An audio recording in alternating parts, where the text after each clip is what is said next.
Greetings, African people. Before I start the topic today, I want to make a disclaimer. I believe every person has the right to live his or her own life according to their own desires, those desires of their heart or mind. And so I don't really like to tell people what to do. Sometimes I'm asked for relationship advice and I speak of my experience. I can't tell you what yours should be. Or if I don't feel like divulging my information, I'll ask you a series of questions that allow you to determine for yourself what is right for you. Because when you get these questions and you're forced to think about the answers, you usually come up with the answer that you're seeking. And so I don't want to tell people who to marry, how to marry, when to marry, why to marry. Because when I did that for myself, it was always my choice and my decision. Having said that, so many people have asked me because I've shared my story about how I met my husband and other, personal details about my life. And so individuals have questions for me. And I've avoided this for a very, very long time just because you'll see where I'm going and see how someone can misunderstand what I'm saying. So, if any of you have ever been in long distance relationship, you know it takes a lot of commitment and a lot of communication on your part. In the last, I'd say 10 or 12 years, the number of people who go back to my country to marry someone that they meet online is a lot, to say the least.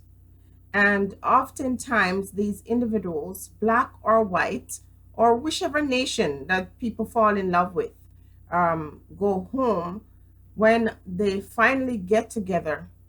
What they think they were gonna get, or what they actually get, is what they don't want anymore. I'm going to try to make that clearer. So, I have been on immigration threads before when I was going through my own process, and I watched how some of these women had these pipe dreams and these fairy tale endings that were not real, even in the best of circumstances. So, let me explain to you what is happening in a long distance relationship. Assuming that you are a black man or black woman or what, it doesn't matter, any person of any race. You meet someone online and you make an instant connection. You can fall in love with somebody just looking at them. Some people at the drop of a hat. I personally don't fall in love. Love is not something that I want to fall in. Love is energy. It's a spiritual thing and it should be in me. Love is in me. So I don't have to fall in anything to find love. But there are people who really fall in love at the drop of a hat.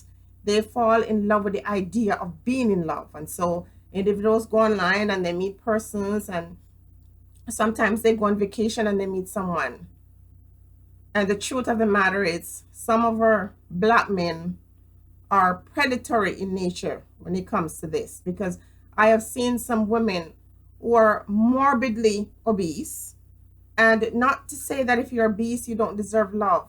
But when I see a 22-year-old guy with a 55-year-old woman who weighs 500 pounds, I am left to myself to think, who is she kidding? Like, does she actually believe this guy loves her? It's more than just the superficial. But when you have that age difference and you live in a world where people are very prejudiced, let's face it, about weight. And so you're a grossly overweight woman and you meet this drop dead hunk of a man who declares his undying love for you after he met you at a resort. And you decide within yourself, with your 25-year-old difference, you're going to marry this little boy who has no kids and you can't provide him with kids because you're too old to have kids. And you decide within yourself that this is a choice I'm going to make. Who am I to tell you that you shouldn't do this? But I'm trying to say to individuals who are in long distance relationships that that's not how I met my partner. And so my husband and I met and married and had a child within a 1 year period. That was really fast. That was a big chance I took. However, he was not truly a stranger. I met him because my father introduced me to him. And I also grew up in the same neighborhood where he grew up. So I knew everybody that he knew. He knew everyone that knew me, pretty much. I knew of his dad and his mom as a child growing up. So it was just a matter of making connection with this individual. We're from the same town. And as I said, the best person to introduce you to someone would be your father because he knows him from he was very young. He was best friends with this guy. So there was a bit of a background. I did my own research and I was there on business. I had a chance to spend some time in that community and, heard male and female say wonderful things about this man. So he was not truly he wasn't a stranger, put it that way. But when you're taking the chance of meeting a stranger, I call them vacation love. Like I said, you can fall in love anywhere, anyhow, anytime. But realistically, if you're meeting somebody while you're on vacation and suddenly this person is professing undying love for you, something must go in your mind to say, okay, back off a bit. You see, the problem with a lot of us as women, we are so full of ourselves. We think that our external beauty or our career,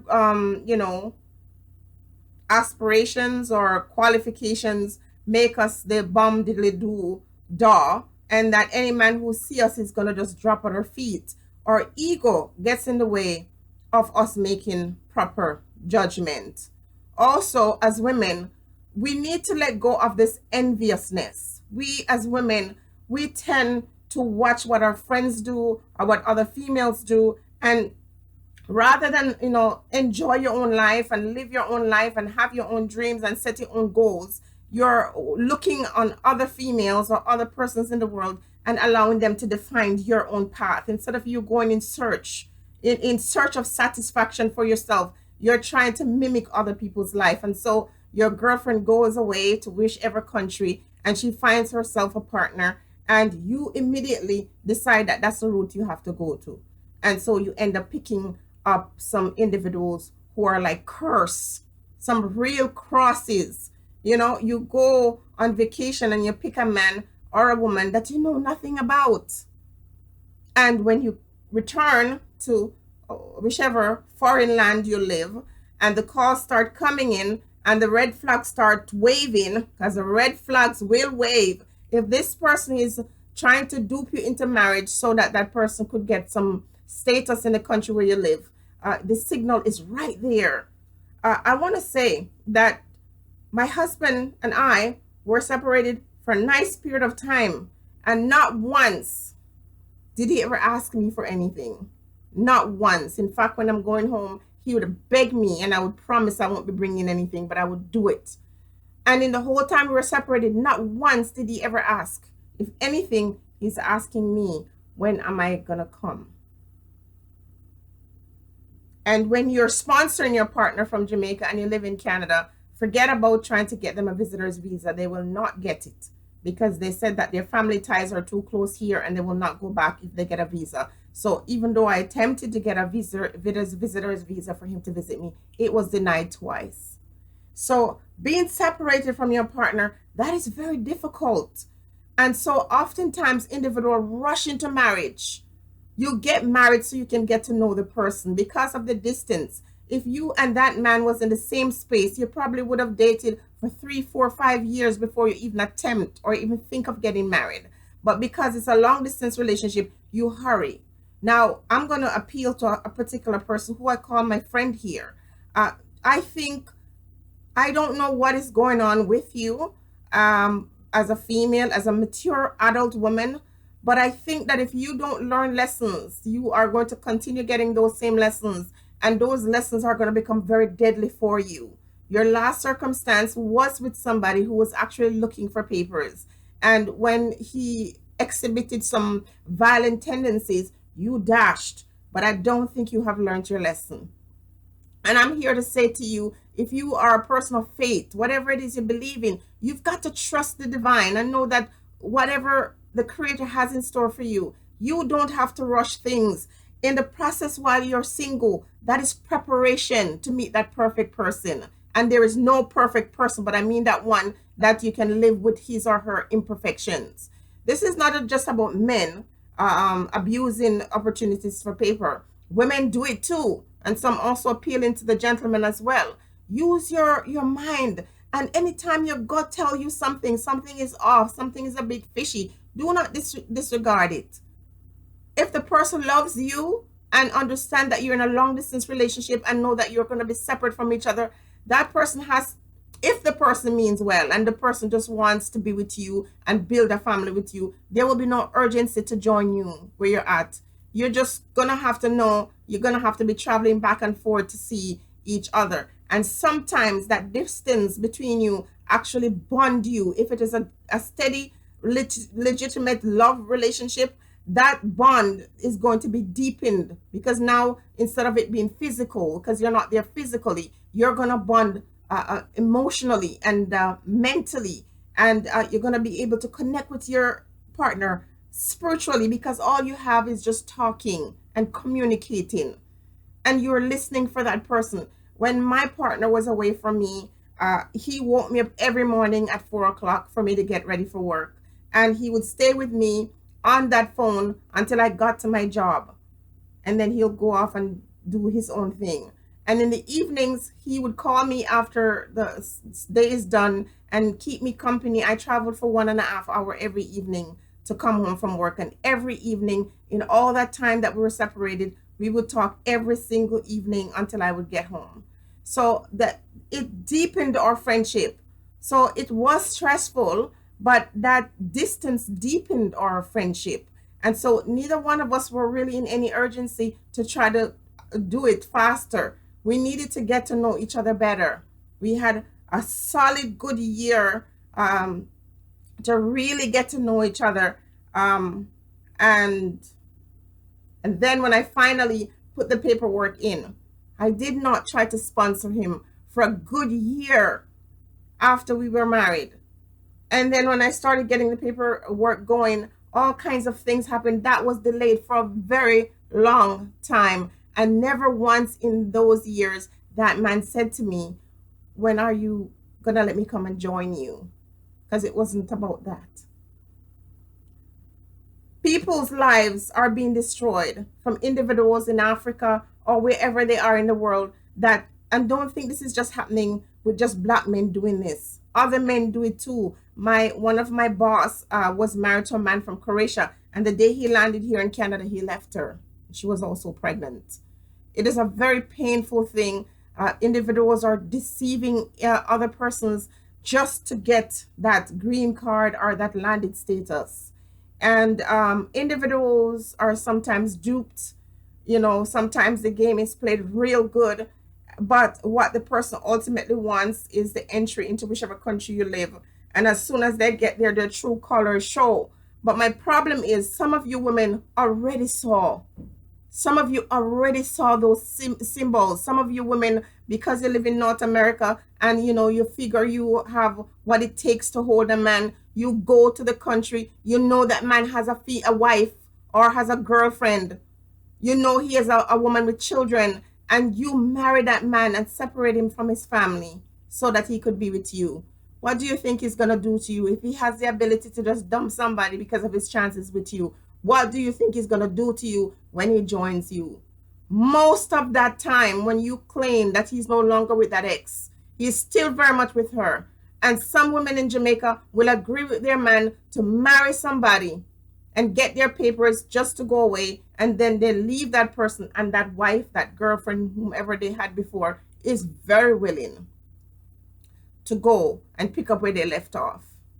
Now, I'm also trying to say to men who just tell themselves you're going to marry this overweight woman that you're not at all attractive to. And sometimes when you see these individuals walking, the man is walking a mile ahead of the female or a mile behind her because he's so ashamed of her.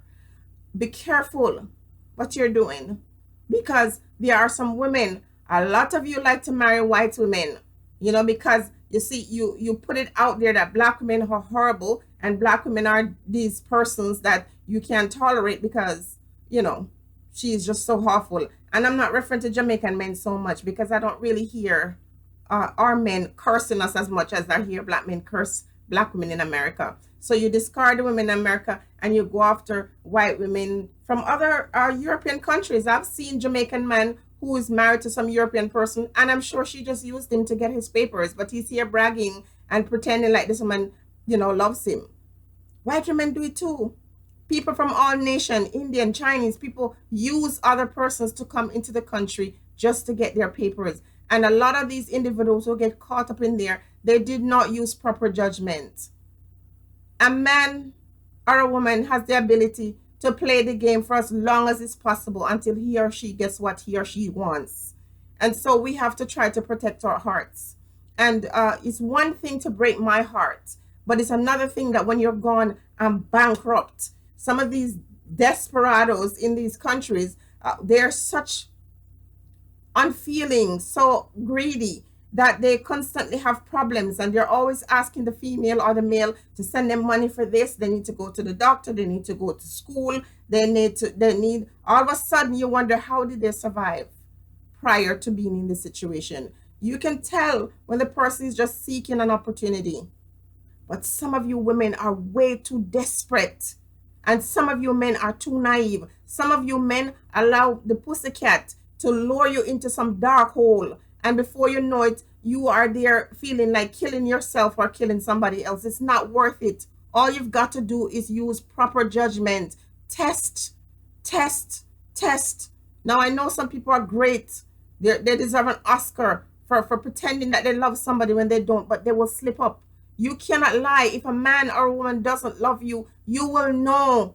You will know. There's so many ways to find out if they're just trying to deceive you. And so many challenges and tests that you ought to put these individuals through. And I personally don't think you have any business marrying anybody that you have really spent at least 2 years with. So you might marry that person, but in terms of sponsoring that individual to the country where you live, I think that person should sit where they are and test after you're married. You bond together, you travel back and forth. That's just the sacrifice you're going to have to make if the person is not able to join you for visits. Even after being married for 10 years, I'm still learning things about my partner, and he's learning things about me. I can't say I know him. You can never truly know anybody, let alone somebody you met on the internet who shows you the best side of themselves. And when you go on vacation, they might put up their best performance. Sometimes they can't even do that. After a day or two, they start showing colors that make you nervous, and yet you still sacrifice and work hard and bring that person into the country where you live, only to watch them walk away. It is a very painful thing, a very painful lesson to learn, but some of us women have to learn the hard way. Woman, you, a beautiful black woman like you, live in the United States of America. You have all kinds of things going for you. Anything you want to pursue, you can become and be. And you want a husband. You want the father of someone to father your children.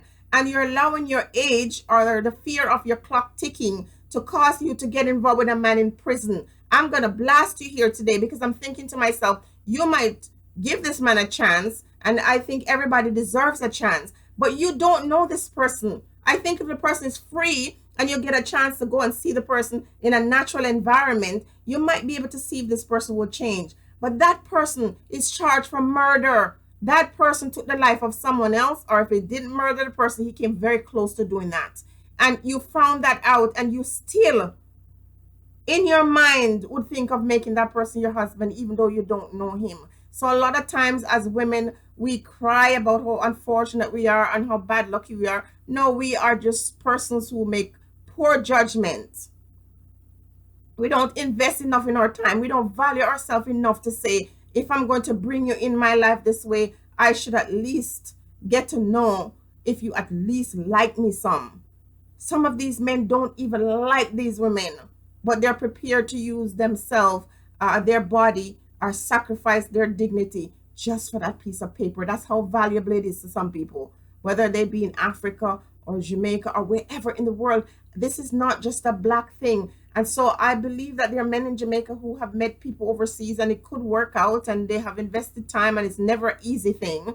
I don't want to say all persons in Jamaica are doing this, but there's a large percentage. And from my count, it seems like 1 in every 20. 1 in every 20 person that goes home and marries somebody, it works out For the rest, it just, before you know it, it's over. A lot of the white women gets deceived because the truth of the matter is some of these white women are very egotistical. Your head is way too big. So when the black man demeans the black woman and tell you negative things about her and tell you why he doesn't want the black woman because you're far more beautiful and you're more sexy and you're more educated, you buy that crap. And before you know it, you're marrying a man who doesn't really love you or want you. And then you get very devastated. Like recently, that Kenyan woman who killed her husband, the 54-year-old woman killed her 25-year-old husband. That stupid lady put herself in that position, and when she found out the young man was playing her, she lost it. Warning everybody. Once you make that decision, you're going to have to live with it. And when the man comes to your country, you're responsible for him for a number of years. And so if he gets any financial help from anybody, you are responsible. And if he falls in debt with anything, you are responsible. So when you make this decision and you allow your heart, picture part of your heart, to make you rush into something, you've got no one else to blame but yourself. Marriage between people are personal choices. It's not my business to tell you who to marry, but I'm trying to say that when you do, at least use some wisdom. Be blessed, African people. Think on these things.